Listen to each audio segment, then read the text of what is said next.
Assalamualaikum warahmatullahi wabarakatuh.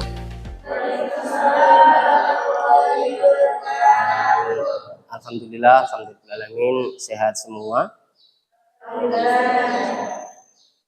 Karena ini kan waktunya, musimnya batuk pilek, jadi kesehatan itu menjadi satu hal yang patut kita syukuri. Di antaranya sampai hadir di kelas ini sebagai bentuk rasa syukur kepada Tuhan, diaktualisasikan dalam bentuk kegiatan mencari ilmu, dalam bentuk belajar atau berkuliah. Mungkin itu ya. Oke, terima kasih. Jadi kita melanjutkan pertemuan berikutnya, yaitu kita membahas tentang politik dan kebijakan pendidikan. Jadi mata kuliah politik dan kebijakan pendidikan. Kita lihat beberapa tahun terakhir itu yang jelas bahwa setiap ganti presiden, ganti menteri pasti ada pergantian kebijakan termasuk kurikulum. Itu contoh bahwa kebijakan kurikulum itu juga tergantung siapa menterinya, periode presidennya siapa. Pemilu itu kan soal politik toh. Pemilu itu kan soal politik, ya toh. Politik menghasilkan pemilihan presiden. Presiden milih menteri sehingga menteri itu membuat perubahan-perubahan, di antaranya kurikulum misalnya. Itu contoh. Saya absen dulu ini sebelum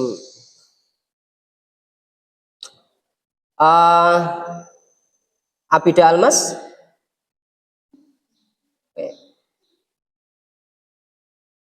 Ananda Niken, Asti Mulyawati, Khairunisa, Ivantara Figerta,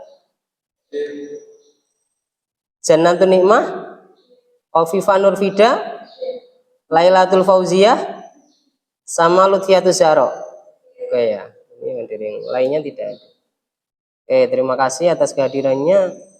Selanjutnya terkait tentang materi ini, presentasi kelompok 2 ya, Ivantara ya. Antara silakan nanti pakai laptop saya juga enggak apa-apa. Silakan. Oke, untuk kelompok 2 silakan Mas Ivantara untuk presentasi. Assalamualaikum warahmatullahi wabarakatuh. Selamat siang ya teman-teman. Kita di sini dari kelompok 3 berpresentasi mengenai politik dan kebijakan pendidikan. Di sini akan dijelaskan oleh pemateri pertama kita, yaitu Mas Oda. Silakan. Bismillahirrahmanirrahim. Oke ya. Langsung saja kita tanpa basa-basi melanjutkan terkait sebelum kita mengalami terkait kebijakan dan politik dan kebijakan politik sendiri. Kita perlu tinjau apa sih pengertian politik dalam arti kepentingan umum. Adalah segala usaha demi kepentingan umum, baik di bawah kekuasaan negara maupun pada daerah, yang mana nanti politik ini dari rakyat untuk rakyat. Sedangkan perlu kita ketahui, politik zaman sekarang itu adalah politik yang kita menggiring arus bawah. Kita ketahui sekarang ini, yang seharusnya dari rakyat untuk rakyat, tapi kenyataannya, tapi realitanya zaman sekarang dari rakyat untuk pejabat. Itu ranahnya negeri ini. Yang kedua, terkait pengertian politik dalam arti kebijaksanaan. Kebijaksanaan yang dibutuhkan untuk mencapai tujuan pembangunan di bidang pendidikan, karena salah satu tujuan pembangunan bangsa adalah mencerdaskan kehidupan bangsa. Yang mana maupun dari kebijakan sendiri yang sudah diterapkan oleh Menteri Pendidikan itu adalah antara lain memiliki tujuan untuk mencerdaskan kehidupan bangsa. Oke, mungkin dari sini, dari pengertian kebijakan politik, mungkin dari sini ada yang ingin ditanyakan atau ada kita diskusikan terkait isu-isu yang sedang booming sekarang. Oke, mungkin saya ambil dari satu pertanyaan saja. Oke, untuk aku persilakan. Terima kasih atas waktunya. Meskipun saya mau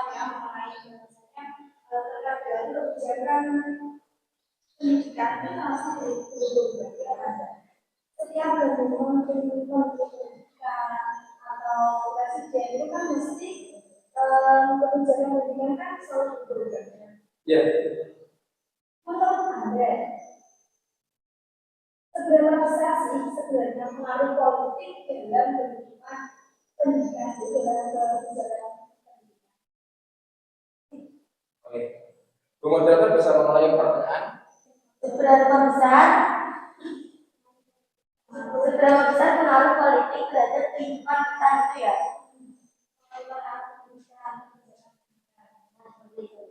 Oke ya. Oke. Kita langsung singgung. Seberapa besar sih pengaruh kebijakan pendidikan terhadap Indonesia? Kalau saya jawab dengan nilai ideologi saya. Berapa besar? Sangat besar sekali. Kebijakan pendidikan Indonesia yang telah ditetapkan oleh Bapak Menteri itu sangat berpengaruh bagi kehidupan pendidikan di Indonesia. Contohnya, dengar ada isu bahwasanya sekarang tahun ini tahun ajaran yang baru itu akan diadakan ujian nasional.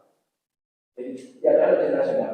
Yang mana ujian nasional ini nanti itu bersifat wajib bagi seluruh siswa yang ingin naik tingkat. Berarti ketika kelas 6 naik ke kelas 1 MTS, kelas 1 SMP, berarti dia melaksanakan UN dan begitu juga untuk anak kelas 3 SMP naik ke kelas 1 SMA, berarti dia melaksanakan ujian nasional. Yang mana hasil dari ujian nasional itu adalah apa? Untuk mensetarakan terkait mutu pendidikan yang ada di Indonesia. Semisalnya dari 4 tahun sekarang hingga 4 tahun kemarin ke belakang, pendidikan di Indonesia itu tidak setara. Kita lihat realitanya. Kita hidup pedesaan, oke lah. Kita ada sebuah guru yang notabene-nya belum mencapai standarisasi guru. Yang mana standarisasi guru itu merupakan kelayakan bagi seorang guru untuk mengajar. Mengapa seperti itu? Karena standarisasi itu sendiri itu mengacu kepada hasil belajar oleh siswa. Ini dari itu yang saya sampaikan. Ini ada tambahan dari teman-teman atau ada hal yang disampaikan? Ini yang dimaksud TKA itu ya. TKA yang disampaikan atau yang digagas oleh, bukan yang digagas ya. TKA itu tes kemampuan akademik. Tes kemampuan akademik itu memang akan digulirkan oleh Pak Menteri Pendidikan Dasar dan Menengah, Pak atau Profesor Abdul Mukti. Itu memang gambarannya seolah-olah bahwa TKA ini ya seperti halnya ujian nasional yang pernah kita lakukan dulu, maksudnya pernah dilakukan oleh pemerintah dulu.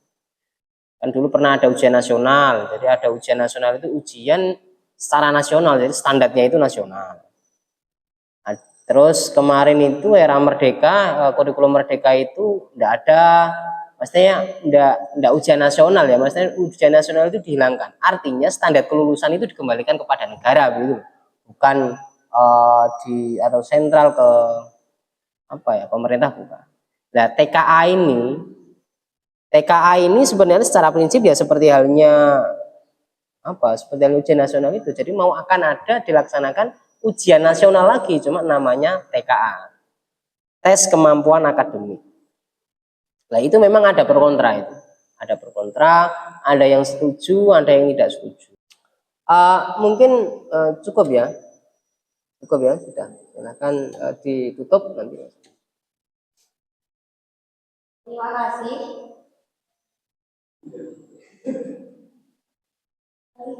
Mungkin aja itu presentasi dari kami. Kalau ada kurangnya mohon maaf.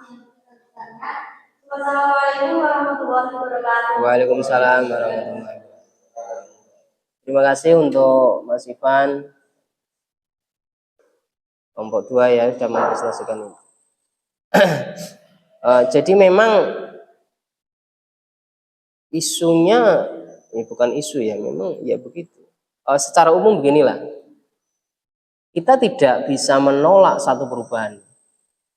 Kalaupun ada faktor politik yang harus ganti menteri, ganti kebijakan pendidikan, itu oke lah, kita tidak bisa menafikan itu. Itu sebagian dari apa ya? Dari dinamika dalam kita berpolitik dan berbangsa dan bernegara kira-kira. Memang begini, satu perubahan itu pasti menuntut untuk apa ya istilahnya, ya setiap ada perubahan itu pasti ada diskresi, Pak. Diskresi itu ada penolakan.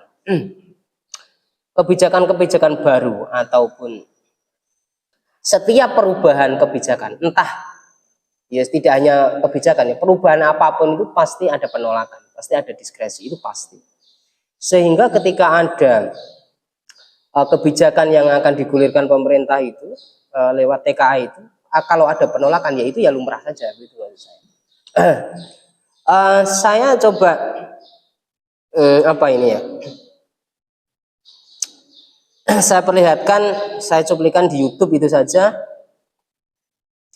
Ada beberapa pendapat barat.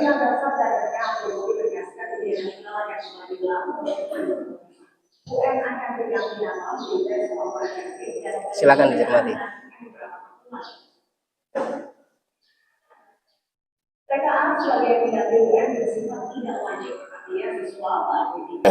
Oke, ini adalah salah satu cuplikan dari YouTube.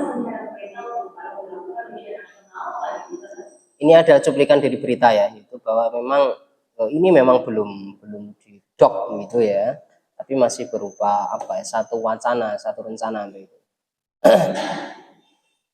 Saya perlihatkan lagi, mungkin ada salah satu, saya cuplikan aja ya. Ini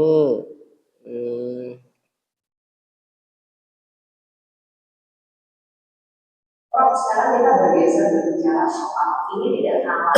Ini saya perlihatkan salah satu YouTube begitu terkait tentang apa ya? Ya tadi wacana terkait tentang UN itu tadi atau TKI tadi langsung dari Pak Menterinya. Ini Pak Menteri. Yang menjadi pembicaraan. Ya sekarang masih dalam proses pengkajian. Kita sudah beberapa kali melakukan pengkajian dengan kemudian para penyelenggara pendidikan, para pakar, dan sekolah-sekolah dan juga pemerintah daerah. Tapi kesimpulannya ya itu adalah salah satu contoh terkait tentang ada perbedaan pendapat ya terkait tentang mau akan digulirkan ujian nasional lagi.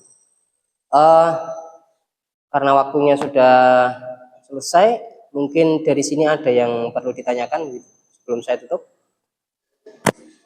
Cukup ya, nanti kita akan bahas di pertemuan berikutnya.